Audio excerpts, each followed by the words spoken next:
Hi guys, நான் friend. இது புது வீடியோ. இது ஆக்சுவலாக பக்ரீத் vlog. ஆனால் இந்த வீடியோ ரொம்ப லென்த்து கம்மி. ஏன்னா நான் ட்ரெஸ்ஸு வாங்க போகும்போது ஆரம்பித்த டிசப்பாயின்மெண்ட் முடிக்கிற வரைக்குமே இருந்துச்சு. எனக்கு ஏன்னே எனக்கு தெரியல. அதனால் லென்த்து கம்மியாயிடுச்சு. இது வந்துட்டு ஃபஸ்ட்டு போயிட்டு நான் சுமங்கலியில் தான் போய் ட்ரெஸ் பார்க்கலான்ற மாதிரி போனேன். ஆனால் அங்கே போனால் கலெக்ஷன்ஸும் ஒன்றும் இல்லை. நான் கேட்குற மாதிரி ஒன்றுமே இல்லை. ஆக்சுவலாக சொல்ல போனால் ஸ்டாஃப்ஸுமே ஒழுங்காக அந்த அளவுக்கு எனக்கு ப்ராப்பராக எதுவுமே பண்ண மாதிரி எனக்கு தெரியல. ஆனந்தம் போனேன். அதை அடுத்த நாளைக்கு ஆனந்தம் போனேன். ஆனந்தம் போயிட்டு நான் வச்சுருக்க ட்ரெஸ் தான் ஆக்சுவலாக வாங்கினேன். ரொம்ப சிம்பிளாக இருக்கும். சரி, காலேஜுக்கும் போடுற மாதிரி இருக்குமேன்னு சொல்லிட்டு அதுவே வாங்கிட்டேன் நான். வாங்கி முடிச்சதுக்கப்புறமா நான் வந்துட்டு மாலில் தான் மெஹந்தி போடணுன்ற ஒரு ஐடியாவில் இருந்தேன். ஆனால் அங்கே போனால் அதுக்கு மேலே என்ன ஆயிடுச்சுன்னா, ஒரு கை ஃபுல்லாக 800ன்னு சொன்னாங்க. ஆனால் அதுக்கு முன்னாடி வந்தவங்களுக்கு 100ன்னாங்க.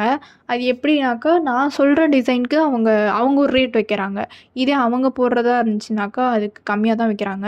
சரி, நான் பின்னாடி மட்டும் போட்டு போயிடலாம், பேக் ஹேண்ட் மட்டுமே ஃபில் பண்ணிட்டு போயிடலாம், முன்னாடி கூட நான் வீட்டில் ஒரே ஒரு 3 மட்டும் போட்டுக்கலான்னு சொல்லிட்டு முடிச்சிட்டேன். ஸோ அதனால் பேக் ஹேண்டுக்கு மட்டுமே ஒரு 400 வாங்கினாங்க. முன்னாடியும் சேர்த்து போட்டிருந்தா 800 நாமும் வாங்கிட்டு நான் வர வேண்டியதான். எங்கள் அம்மா இதுக்கே என்ன திட்டினாங்க, எதுக்கு 400 கொடுத்து நீ எதுக்கு இப்படி போடணும்னு சொல்லிட்டு. ஸோ இதுதான் என்னோடய பக்ரீத் vlog. கமெண்ட் பண்ணுங்கள், ஷேர் பண்ணுங்கள். Bye guys.